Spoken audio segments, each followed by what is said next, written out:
Assalamu alaikum. A very good afternoon to all of you.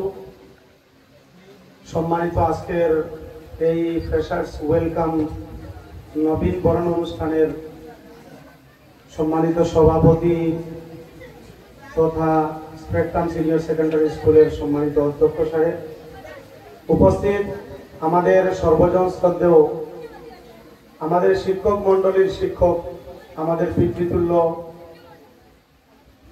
মহান শিক্ষক শ্রীযুক্ত লোকেন্দ্র Sinha sir, উপস্থিত আরেকজন বিশিষ্ট বক্তা সুনামধন্য শিক্ষক জনাব মৌলানা মুস্তফা আহমদ কাসিমি সাহেব, এই বিদ্যালয়ের অন্যান্য শিক্ষক শিক্ষয়িত্রী মণ্ডলী, প্রিয় ছাত্রছাত্রীবৃন্দ, বিশেষত ক্লাস 6, 9 এবং 11 যাদেরকে আমরা আজ নতুনভাবে বরণ করে নিচ্ছি, আমার প্রিয় ছাত্রছাত্রীবৃন্দ।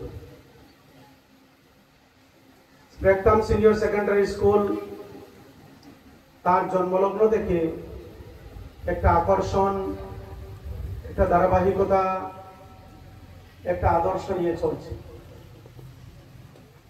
এই অঞ্চলের এক সন্তান হিসাবে এবং শিক্ষা জগতের সঙ্গে সম্পর্ক যুক্ত হিসাবে প্রথম থেকেই যেটা আমরা অনুভব করছি এবং যেটা আশা রাখছি যে স্পেকট্রাম সিনিয়র সেকেন্ডারি স্কুল একদিন আমাদের এই আসিমগঞ্জ অঞ্চলের সুনাম আরো বর্ধিত করতে সক্ষম হবে।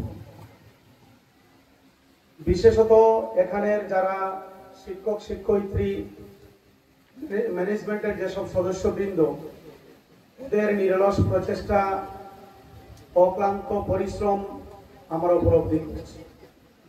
যাই হোক, আমাদের চোখের সম্মুখে স্পেকট্রাম সিনিয়র সেকেন্ডারি স্কুলে প্রথম ক্লাস 11 এডমিশন হয়েছিল, তারপর ক্লাস 9, 10, বর্তমানে 11, 12, ক্লাস 6 অত্যন্ত পাঞ্চুয়াল এবং সুশৃঙ্খল ভাবে ছাত্রছাত্রীরা স্কুল থেকে যাওয়া আসা করে, সেটা আমরা উপলব্ধি করি।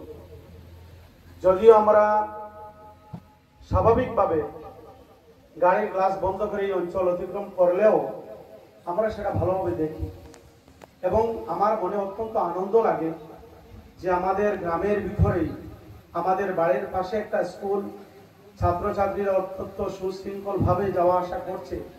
ওদের চেহারার মধ্যে একটা উজ্জ্বল আলোক বর্তিকা আমরা দেখতে পাচ্ছি এবং ওরা যে ভবিষ্যতে আমাদের এই দেশ, এই জাতি গঠনে বিশেষ ভূমিকা নেবে, সেটা আমরা ওদের চেহারা দেখে বুঝতে পারি। আজকের মঞ্চে বসার পর মৌলানা মুস্তফা আহমদ কাসিমি সাহেব যে ঐতিহাসিক প্রেক্ষাপট নিয়ে বিশেষত ইসলামের স্বর্ণযুগের বিষয়ে যে গুরুত্বপূর্ণ উপস্থাপন করলেন বক্তব্যের মাধ্যমে, সেই ইতিহাস, সেই ধারাবাহিকতা, সেই জ্ঞান আমাদেরকে চর্চা করা প্রয়োজন। কারণ আমরা সবাই জানি যে জাতি তাদের ইতিহাসকে পর্যালোচনা না করে, তাদের ইতিহাসকে যদি অধ্যয়ন না করে, তাহলে সেই জাতি কিন্তু উন্নতির শিখরে পৌঁছতে পারবে। এই বছর আমরা হজে একসাথে ছিলাম, আমরা উভয় মক্কা শরীফ, মদিনা শরীফের বিভিন্ন গলিতে হাঁটলাম, বিভিন্ন জায়গা ভ্রমণ করলাম এবং ইতিহাসের প্রেক্ষাপটে সেই সব জায়গার গুরুত্ব সম্পর্কে আলোচনা করি। মুস্তফা আহমদ কাসিমি সাহেব সত্যি একজন জ্ঞানী মানুষ। উনি সব সময় বই চর্চা করে থাকেন। ওনার কাছ থেকে আমি অনেক কিছু শিখলাম এবং আমরাও যা কিছু পড়েছিলাম তা চর্চা হল। আজকের বক্তব্যে তার অনেকটা উনি এখানে উপস্থাপন করলেন।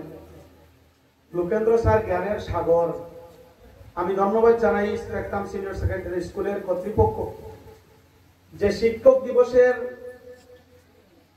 প্রাক মুহূর্তে শিক্ষক দিবস থেকে 15-20 ঘন্টা পূর্বে লোকেন্দ্র স্যারের মতো একজন মানুষকে এহেন একটা গুরুত্বপূর্ণ অনুষ্ঠানে অতিথি করে সত্যি আপনারা শিক্ষার্থীদের জন্য একটা অমূল্য রত্নকে এখানে উপস্থিত করেছে এবং আমরা আশা রাখি যে স্যারের যে বক্তব্য রাখলেন, তারপরে যে গান পরিবেশন করলেন, সেটা শুধু গান নয়, সেই গান আপনার আমার জীবনকে মুহূর্তের মধ্যে পাল্টে দিতে পারে, আমাদের জীবনের পথ একবারে মুহূর্তের মধ্যে পাল্টে দিতে।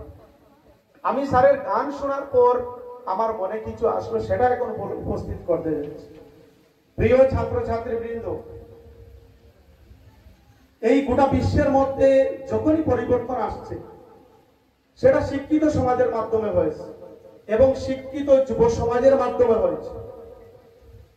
এই দেশের ভারতবর্ষের যদি স্বাধীনতার ইতিহাস আমরা পর্যালোচনা করি, তাহলে দেখি বিভিন্ন শিক্ষা প্রতিষ্ঠান থেকে স্বাধীনতার সূচনা হয়েছিল এবং শিক্ষার্থীরা এবং শিক্ষকরাই স্বাধীনতা আন্দোলনের নায়ক, ধারক, বাহক, কাণ্ডারী ছিলেন।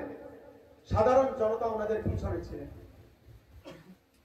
আজকে এই দেশের স্বাধীনতা রক্ষা হোক বা আমাদের অধিকার রক্ষা হোক বা এই দেশের বিভিন্ন প্ল্যাটফর্মের পরিবর্তন হোক, বিশেষত আমরা যদি বলি শিক্ষা যে জগৎ, অর্থাৎ শিক্ষা বিভাগের মধ্যে যেসব বিভিন্ন দুরবস্থা রয়েছে, বিভিন্ন লেক রয়েছে, কমি রয়েছে, সেটা যদি পরিবর্তন করতে হয় তাহলে আমাদের দায়িত্ব রয়েছে।